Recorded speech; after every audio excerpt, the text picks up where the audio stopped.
নরসিংদীতে বোরো ধান চাষে ব্যস্ত সময় পার করছেন কৃষক। এ বিষয়ে বিস্তারিত জানাতে যুক্ত হচ্ছেন হৃদয় খান। হৃদয়, জেলায় এবছর কি পরিমাণ ধান আবাদের লক্ষ্যমাত্রা ধরা হয়েছে আর ফলন কেমন হবে বলে আশা করা হচ্ছে? ধন্যবাদ তানিয়া। আপনি যেমনটি বলছিলেন, আমি এই মুহূর্তে রয়েছি নরসিংদী সদর উপজেলার শিলমান্দিতে। আপনাকে একটু দেখাতে চাই, রয়েছেন তারা কিন্তু মাঠে পরিচর্যার কাজে ব্যস্ত সময় পার করছেন।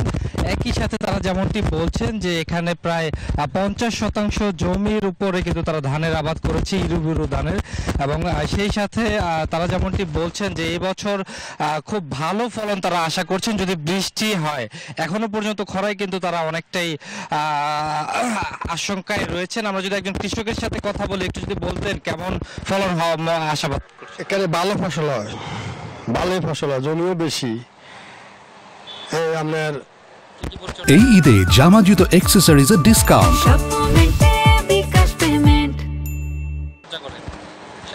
সার, লাল সার, মাইটা সার, কালা সার, পটাশ এগুলো ব্যবহার করে, খুব ভালো ফসল। তো আসলে যেমন